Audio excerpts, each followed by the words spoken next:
Olá pessoal, tudo bem com vocês? Sejam todos muito bem-vindos ao Clube dos Dividendos. Eu sou Bruno Mazzoni e no vídeo de hoje vou trazer uma atualização do Bradescão, BBDC3, BBDC4, mercado bem volátil, hoje é dia 16 de abril, então estou correndo aqui para fazer atualizações de algumas empresas que, no meu ponto de vista, independente do cenário macro, você acertando ou errando, são empresas que quando cai junto com o índice, ou seja, a bolsa de valores acaba cedendo bastante, levando essas ações também para baixo, acabam sendo oportunidade porque você tem o lucro, tá? Com possibilidade de aumento no curtíssimo prazo, ou já aumentando como realidade atual, ou com muito potencial de aumentar. Então, foco agora essa semana, muito provavelmente, pessoal, vai ser setor financeiro, tá? Seguradoras e bancos aí, e utilidade pública. Né? Durante essa incerteza, muita abertura de juros aqui no Brasil e no mundo. Então, o papo inicial do conteúdo de hoje, pessoal, vai falar um pouquinho sobre o Bradesco, o que o mercado bate no Bradesco, ou bateu recentemente. Tá? A gente vai olhar aqui para 2023 no fechamento, quais são as fortalezas e o que ele tem de dificuldade nesse momento, e aí partimos para o macro. Tá? O macro, pessoal, vai levar em consideração curva de juros. Esse é o gráfico da nossa curva de juros 2027.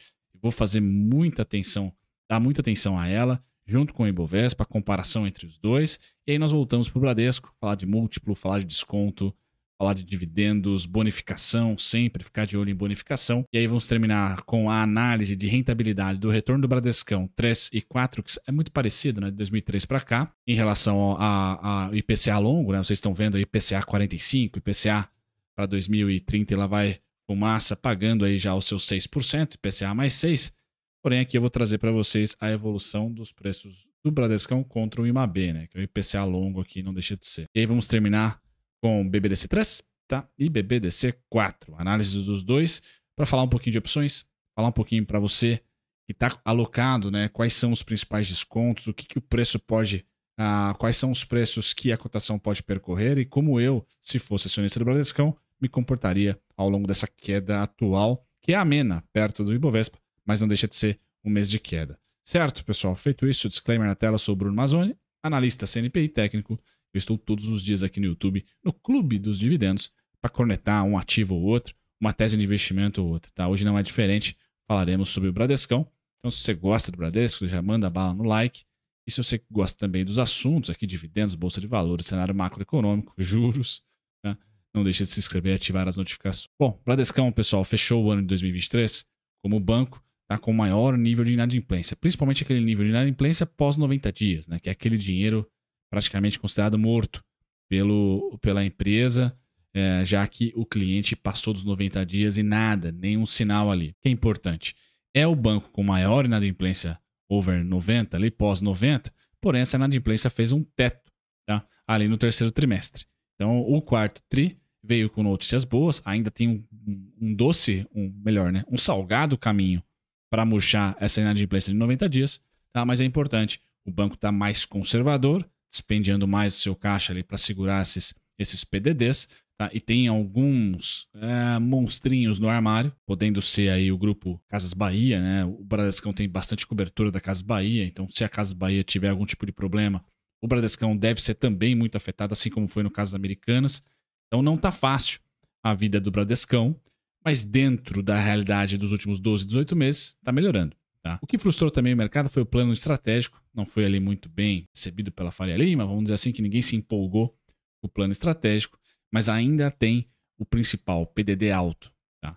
Esse PDD alto é um pouquinho de trava de valor para você acreditar que o Bradescão é a oportunidade da década em 2024. Ainda acho que os preços são muito interessantes, tá? Mas vai passar um bom tempo com esses preços interessantes. Você não precisa ter pressa. Basicamente isso. E aí você vender volatilidade, que é o caso aí de quem faz dividendo sintético com a venda das calls, ou, né, tentar ali se capitalizar para fazer com notional, né, para fazer as vendas de put, uma hora recebe prêmio, outra hora é exercido, é uma boa estratégia para esse ano de 2024, talvez também para 2025. Qual que é a fortaleza do Bradescão, pessoal? É esse aqui. É o seu braço de seguros. Eu acho que até se o Bradesco fizer uma cisão, abrir aí o BBDS, né? Um outro ticker aí só de seguradora, ia ser uma das melhores empresas da bolsa, tá? Porque é uma baita seguradora e tem um viés forte em saúde. Então nós teríamos aí Porto com o caso do Alto, né? Seguro Alto, teríamos aí Caixa Residencial, né? a BB Seguridade Rural e o Bradescão Saúde, né? Lugar que a Sul América tinha, né? Foco em saúde. Então, esse é o braço forte do Bradescão, que cresceu aí 10% ano contra ano. Estamos falando aí do Bradesco Seguros, tá? Então, bem importante, os resultados continuam bem azeitados, é onde ali o Bradesco tem o diferencial, tá? Tem um diferencial muito forte o Bradesco na parte de segurador. Bom, essa é a parte que namora a tese falando do calo, que é a inadimplência, seu crédito frágil nesse momento. Essa safra recente dos últimos 3 anos é uma safra frágil do crédito do Bradesco, e vai ter que lutar bastante para mudar isso, e é algo que demora, tá? É por isso que eu acho que ele não é a oportunidade da década. O Bradesco vai bater ali nos 13, nos 12, nos 10, que seja, e vai voar para os 20. Não, vai bater nos 13, depois vai para os 15, depois volta para os 13. Vai ter turbulência, né? Vai ter alguns percalços ao longo da sua recuperação.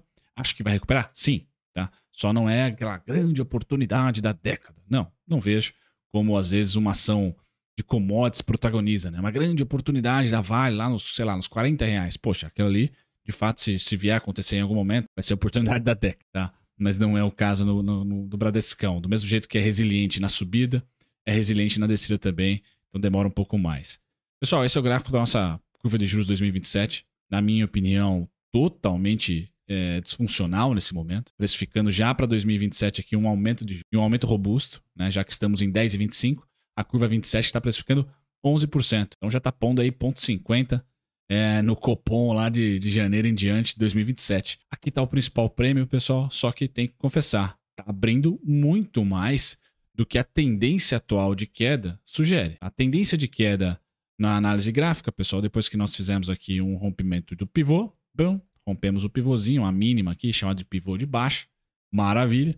Nós testamos o que era suporte, mínima dos preços aqui, para quem está assistindo, tá? Tem que assistir, não tem como narrar para vocês, mas o que era fundo, né? Mínima de preços, virou ali máxima de preços. Tudo bonito, tá? Tendência de queda consolidada. Nesse momento, falo com vocês dia 16 de abril, estamos testando essa região vermelha, bipolar, que foi suporte em um momento, resistência em outro. E quando nós conectamos aqui um pouquinho de análise gráfica com muito macro e com muita realidade do que acontece no mundo, pessoal, pois bem, o que nós tivemos nas últimas 3 grandes altas ou abertura de juros? Aqui, PEC dos precatórios, tá? Aqui, crise Rússia e Ucrânia. Colar, nós tivemos PEC da transição, PEC kamikaze, que foi feita em 2, né? Primeiro a guerra deu uma amainada, tá? Uma acalmada, e também aqui a PEC kamikaze foi embolsada, mas depois ela voltou como PEC eleitoral.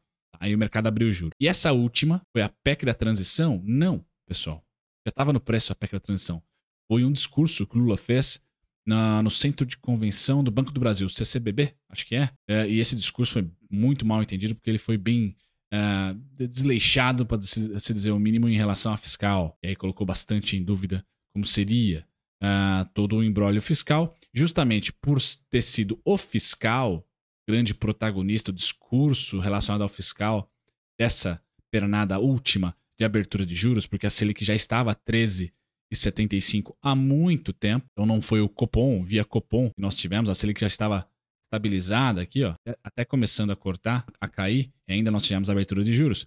Foi por causa da especulação de fragilidade fiscal, abriu e fechou na mesma intensidade, porque logo em sequência veio o arcabouço fiscal e também veio a reforma tributária. Bom, fizemos esse fechamento. Esse fechamento, pessoal, inclusive, ele foi totalmente diferente no movimento, ou seja, fechamento, do que as curvas de juros gringas, tá? Principalmente a dos Estados Unidos. Então, os Estados Unidos continuou abrindo a curva de juros, enquanto que o Brasil fechou por um modelo doméstico, por uma causa doméstica.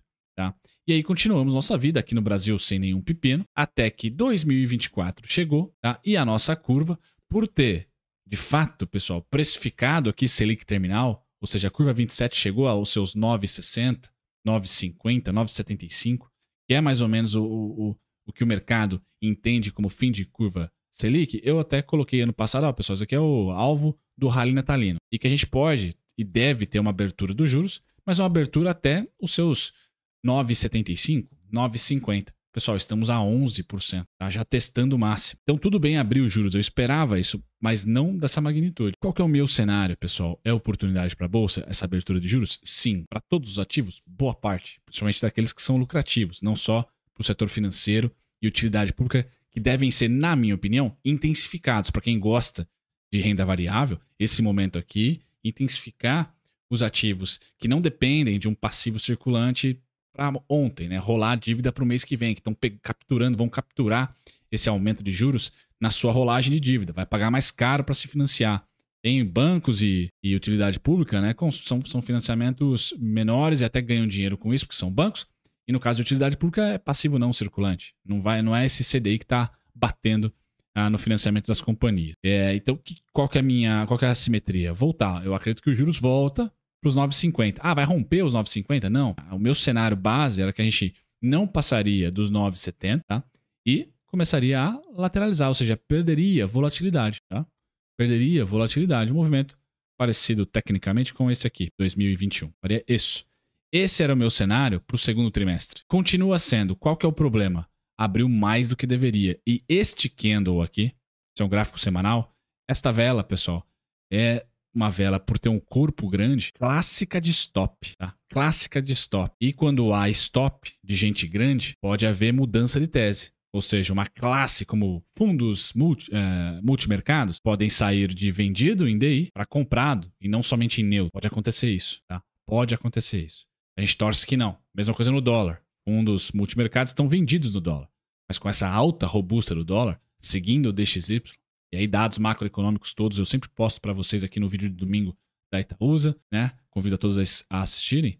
Poxa, pode ser que eles virem a mão. E a cereja do bolo, domesticamente, foi que aqui nós saímos de um superávit prometido para 2025 de 0,50 para um 0 a 0. Não é nem 0,25. Vamos só não ter déficit. Então a Faria Lima perde aí uma estimativa, tá, que estava no preço e ganha, tá, uma propensão a ser mais pessimista, pois não esperavam, tá, essa mudança tão abrupta. Talvez 1,25 ali seria mais bem visto.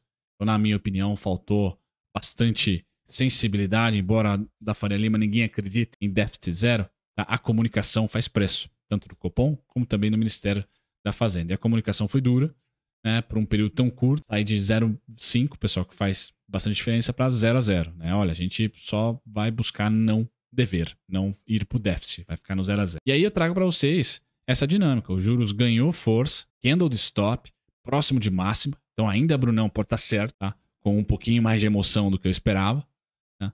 Mas os juros começam a entregar para a gente e a bonança do fechamento acabou. E quando a bonança do fechamento dá sinal que acabou, pessoal, a gente tem que se voltar classicamente para o micro, para o balanço, que é o que vai fazer mais preço. Aí, se você quiser sair dessa dinâmica juros, você vai para as commodities. Tem que esperar ali crescimento e evolução do minério e do petróleo. Tá? Então, para não ficar à mercê da evolução do minério, do petróleo, da soja, do milho, tá? Ou da celulose, enfim, sendo a Suzano, eu entendo que esse miolo, segundo trimestre, tá? É utilidade pública, caso continue caindo, e bancos, caso continue caindo. Ponto final, pessoal. Cenário muito parecido com 2012, 13, 14. Bolsa travada, tá? E esses caras rumando pro norte, tá? Entregando dividendos e tendo ali um trimestre de repente, marcação ao mercado, pancada no resultado financeiro, porque isso abriu muito rápido a curva. Tudo bem, mas no segundo já recupera. Enquanto que empresas que dependem ali de rolagem de dívida vão apanhar por mais tempo. Tá? E até, de repente, vir follow-on, mais diluição aí de acionista. Tá? Quem não tende a emitir follow-on é a utilidade pública, é banco. Beleza, pessoal? Então esse é o motivo principal que eu estou fazendo a atualização aqui do Bradesco. Pode ser o seu Santander, que teve vídeo recente, o Itaú, Itaúsa, que sempre tem toda semana. Banco do Brasil, tá anotado, vou fazer, né? Teve desdobramento. Então vamos olhar o Banco do Brasil agora um pouquinho mais barato no valor nominal, tá? Só que eu quero trazer para vocês, a curva, pessoal, pode abrir até os seus 12,5. Por que eu falo isso? E o dólar pode ir até os 5,40, 5,39. Por quê? Porque é o preço das PECs. Como é o caso do fiscal, eu tenho um mantra. Fiscal faz preço de curto prazo, política monetária de longo. Então a gente ainda tem a política monetária fazendo a bolsa para cima. Por isso que eu ainda aguardo entre abril, mês que estamos, e maio, fundo do Ibovespa, e rally, entre algum momento em maio até julho. Tá? Agosto é o mês de desgosto, é outro mundo. Eu ainda acho que esse rally vai acontecer. O problema, tá, é que nós podemos ter esse rally muito idiosincrático. O Ibovespa está subindo, mas sendo Petrovale, que é commodities, inflação, é o trade do mundo hoje, tá? E algumas small caps específicas, porque está ardendo esses juros. Os juros danifica bastante a rentabilidade versus um CDI versus um IPCA da sua small cap que está sofrendo nesse momento. Então, focar aí nas empresas premium que caem em bloco, eu acho que é uma oportunidade que muito provavelmente, pessoal, vai demorar muito para acontecer. Elas estarem caindo com o CDI, com a inflação caindo, com a atividade econômica forte e com juros cedendo. Tá? É a curva de juros, aí a sensibilidade que o mercado tem com o fiscal de curto prazo que vai precificar mal os ativos. Certo, pessoal? Então agora a curva de juros aqui me deixa um pouco de calças curtas, porque a tendência de baixa dela foi atingida um alvo importante, 9,75 ali já era um alvo que uma Selic terminal de alguns bancos. Eu tenho Selic terminal lá para 8,25, entre 8,25 e 8,75, mas não sou economista. Tá? Por isso que eu ainda vejo um prêmio gigantesco, uma disfuncionalidade grande. Tá? Vejo que a nossa curva aqui fecha e a norte-americana peronomútil, não muito, tá? Porque lá as coisas realmente estão um pouco mais fora do controle, tá? Principalmente com o ano eleitoral. Então, com esse viés macro, ancorando vocês da minha opinião e não verdade, né? Eu olho para o valuation do Bradesco com a ótica de quem acha que ele se recupera. Demora mais do que o mercado, de repente, queira para curto prazo. O valuation atual, o que me chama atenção aqui, pessoal, e eu trago para vocês aqui o preço-lucro estatístico que é melhor, né, relativo, é que sim, está abaixo dos seus 12 vezes lucro. Para o bancão é sinal de desconto. Hoje negocia 10,5, né? E com essa queda pode vir para 10 ou até para 1 dígito. E é o sinal, na minha opinião. O Bradesco negociando aí abaixo dos 9 vezes lucro, entra no cenário de desconto. Os dividendos, pessoal, de 2024 já praticamente empatam com 2023. Então voltamos aí com bonificação de 10%, sempre importante ter em mente. E deve ter essa bonificação, porque aqui no Brasil estamos com atividade indo para cima novamente e a inflação ainda controlada. A curva que bateu. Tá? Mas, de novo, vai ser um trimestre ali que pode-se ter algum tipo de ineficiência no seu resultado financeiro, mas depois recupera. Tá? Acreditando que o banco aprendeu nos últimos 3 anos o que não fazer, tá? E vai mudar um pouquinho essa característica, renovou ali o seu board, a administração, etc. Bom, eu acho que esses dividendos entre 85 e 90 centavos líquido devem ser aguardados. Esse ano já provisionou 78, então está muito próximo. Tá? Se a gente colocar nos últimos 3 anos aqui, o preço teto vai para 14,95.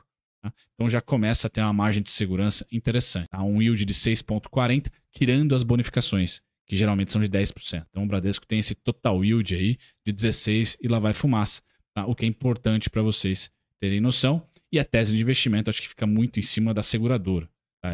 Esse cara aqui que não pode falhar em nenhum momento. Tá? Nem no primeiro tri, nem no 7º tri de qualquer ano que seja. Enquanto que a carteira de crédito, essa sim, pessoal, acho que lentamente vai melhorando. Mas, de novo, lentamente. E por falar em lento, tá? Eu mando aqui de 2003 para cá, o Bradesco bateu o IMAB, bateu o CDI, tá? Com 1.535% de retorno versus 1.270% do IMAB e 725% do CDI. E talvez, por análise gráfica aqui, sempre que o Bradescão, sempre não, né? As 2 ou 3 vezes aqui que o Bradescão se aproximou do IMAB, da inflação, teve movimentos de alta na sequência. Então, nós estamos bem próximos aqui do IMAB. Em nenhum momento de 2005 para cá, o Bradescão cortou o IMAB para baixo, ou seja, né, o IMAB acabou rendendo mais no longo prazo, de 2003 para cá, da sua criação do indicador para cá.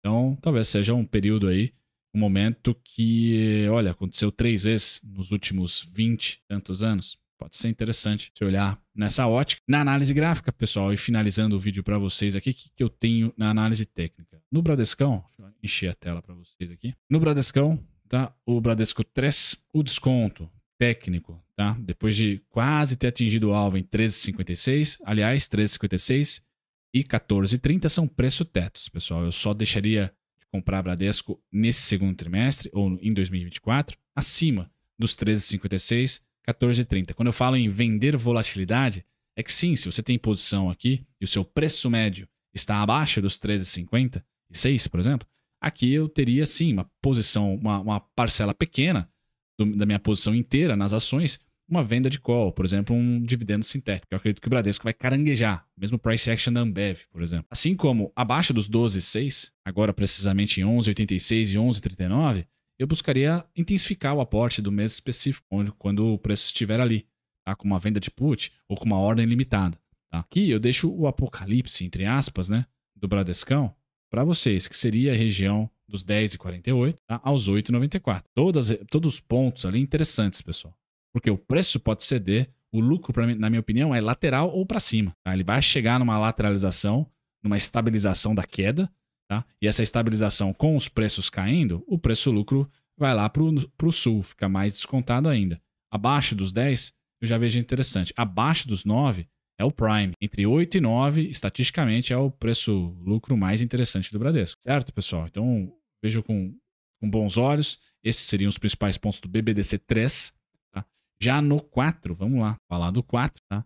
Eu tenho o início do desconto, os mesmos pontos, só ajustado aí pelos 2 centavinhos do JCP, 13,61, 13,19, 13,39. Então, essas são as regiões. Só que o Bradesco 4 bateu em alvo, tá? Então, eu até tenho um amigo aqui, o Gui, que vendeu o call ali no 14,80. Tá? Da posição era onde a gente tinha interesse em vender call. Para financiar uma posição tática, nem é de holder. Tá? Agora, as vendas de put, pessoal, na minha opinião, começam a ser interessantes no dinheiro, né? 13,61 para baixo. Tá? E o apocalipse tá ali dos 12,70, nem tanto, dos 12,28 tá? Aos 11,13, certo, pessoal? Terminando também assim como o ordinário, lá em 10,19, 8,60. Então, todos esses pontos aqui em azul, por exemplo, eu tenho interesse no mês específico, se eu fosse um investidor do Bradesco, em tentar comprar mais. Tá? Ordem limitada ou venda de put, como eu sempre falo para vocês. Tá? Call longa, para quem manja de call longa, eu não manjo muito, tá? Então não sei qual seria o melhor momento ali, call longa, mas definitivamente eu não acredito que o Bradesco vai romper máxima histórica nos próximos 6 a 12 meses. Por isso que eu vendo volatilidade, seja para comprar mais, ou seja para financiar uma posição que eu já tenho. A 14,80 já foi, então agora não me interessa mais. A venda de volatilidade está nos 15,46, 15,69, 16,24, certo, pessoal? Para o segundo trimestre, principalmente, e para o ano, os 18,14, 18,93. Beleza? Pessoal, essa foi a atualização. Eu sei que o mercado não tá mole, tá muito diferente disso, tá fácil para ninguém. Tá? Mas, de novo, fiscal faz preço de curto prazo. Aqui no Brasil a gente teve um push em relação ao fiscal. E quem tá fazendo barulho é o mercado internacional, é os Estados Unidos, tá roubando o fluxo de todo mundo. Tá? Um grande exemplo é o Chile, que não anda, mesmo com o cobre tendo sido uma das commodities que mais se valorizaram no mês. Tá? Então é natural ter um pouquinho de dor de cabeça, tá? De dor de barriga nesse momento, para todo mundo. Tá? Mas, de novo, alguns setores aqui no Brasil, e o elenco 2, financeiro e utilidade pública, são fenomenais, porque a gente pode ter o preço caindo e não necessariamente fundamento algum cedendo. Certo, pessoal? E o preço no médio e longo prazo sempre segue o lucro. Um abraço, até o próximo vídeo.